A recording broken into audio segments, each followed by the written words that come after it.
I'm very angry about it, and I think I have the right to be angry about it. It's not just racial profiling numbers.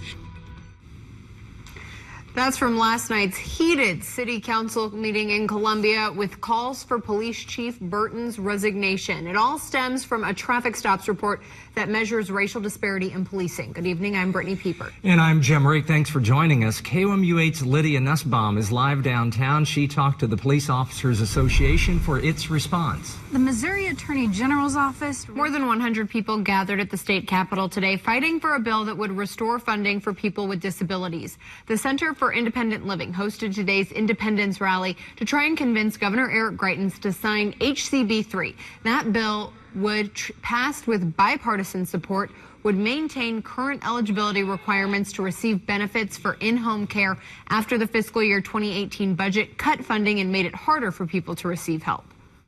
Instead of having 6 hours of assistance a day, I would go down to 2, just a little there, maybe a little bit more than 2.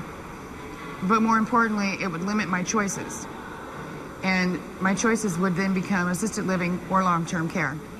And for me, I would not survive 60 days in either setting. KOMU8 News reached out to the governor's office, but officials did not return our calls. After months on the run, a man connected to a shooting and armed robbery in Sedalia last year is caught. Police are still looking for a second person. Police arrested Maurice Harper Jr. in Chicago. They have not found Michael Douglas Jr., who police believe was also responsible for the shooting. Pettis County Crime Stoppers is offering up to a $1,000 reward for information leading to an arrest. Police in Las Vegas have arrested a man they say is connected to a missing 7-year-old that was found dead just outside St. Louis this morning. According to KSTK in St. Louis, the child's mother called police saying the man trafficked her daughter for 2 years before killing her. Authorities in Centerville, Illinois found the child's body this morning. Police are investigating how she died. The man faces charges of sex trafficking. Camden County deputies are searching for a missing 15-year-old boy. The sheriff's department says Emmanuel Upton was last seen wearing a black Johnny Cash shirt, maroon pants, and gray shoes. He was last seen Saturday in the Eldon area. Anyone with information is asked to contact the Camden County Sheriff's Office. It was a little cooler, more comfortable today. Let's check in with Kenton to see what the rest of the week looks like. Hey, Kenton. Later in the show.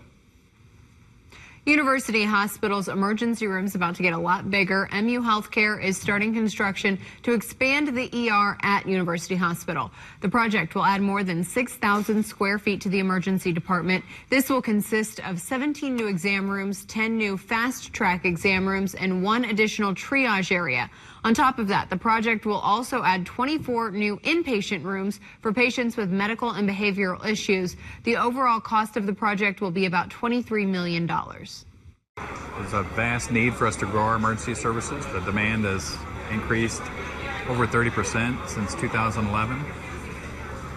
We continue to take care of the sickest and most badly injured patients in the state.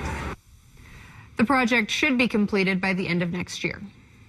Jefferson City leaders are talking about adding a port alongside the Missouri River for economic reasons. KOMU8's James Packard is here in the studio to tell us what it would look like and where it might be located. Well, Jim, someday this field might look a lot less green. United Airlines is trying to contact a violinist who says a United supervisor tried to stop her from boarding a plane with her 17th century violin. Yennefer Correa was on her way from Houston to St. Louis Sunday. She had a discounted ticket that did not allow for large luggage in the overhead bin. On Sunday, her attorney published a letter on his Facebook page. It says in the scuffle with the United Airlines manager, Correa screamed for help. It also says the manager threatened to call security. She missed her flight and thinks she injured her hand. In January, a Florida student asked for public help in replacing a cello she claims was smashed on a United flight.